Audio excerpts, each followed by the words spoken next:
Can you imagine sitting in a small closet-like space for 12 to 17 hours per day in all types of weather and listening to people's struggles?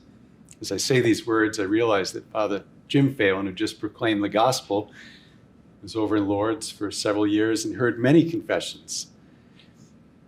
Well, that is what today's saint, St. John Vianney, did, day after day, helping scores of people reconcile with God and each other through the beautiful sacrament of confession. You know, when we hear about the lives of saints, we can often presume that everything came easily in their life's journey. However, like all of us, there were challenges that St. John Vianney had to face and overcome. For starters, he struggled with Latin. Latin was the language that all the tests were given in the seminary. And as the result, he was considered an inferior candidate for the priesthood. But fortunately, providentially, one of his seminary priests saw a young man of great faith and determination, and so he became John Vianney's advocate. In the movies that tell stories like this, the hero often overcomes a challenge and then right away enjoys a quick success.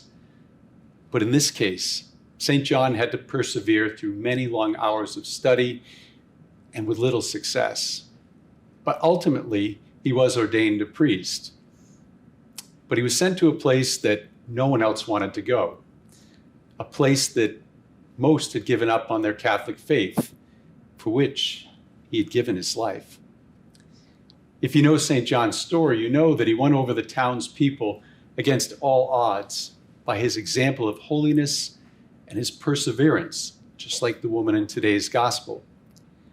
He is a wonderful example and inspiration for any of us who might feel like we're spinning our wheels in life and not really getting anywhere, whether it be in relationships or our spiritual growth. When St. John was faced with what seemed like an insurmountable challenge, he placed his faith not in his own ability, but in God's grace.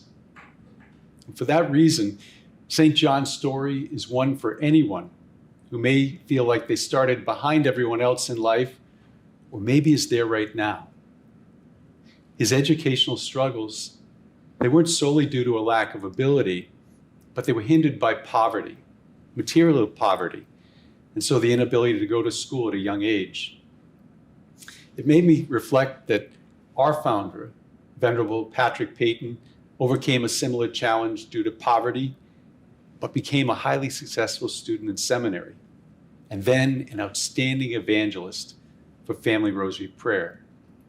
My brothers and sisters, what these two men and many other holy people remind us is that with God's grace and our work, our cooperation, that God can take the challenging situations and then use them not only to allow us to serve Him, but to draw us closer in friendship. I recently heard a woman say that when her children faced adversity, she didn't sugarcoat it. She told them that challenges were opportunities that come dressed in work clothes. So roll up your sleeves. Well, our St. John Vianney embraced the work in the vineyard of the Lord, and he never gave up, even when he couldn't see how God would make things right. So whether you or a family member are discouraged, whether you're looking for direction or you need to go to confession, today's saint, St. John Vianney, gives us that hope to persevere, that hope to seek God's forgiveness, or perhaps explore the vocation to the priesthood. I want to leave you with one saying from St. John Vianney. He said, "Here is the rule for everyday life. Do not do anything which you cannot offer to God." Words to live by. May God bless you and your families this holy day as we place our trust in God and keep at it.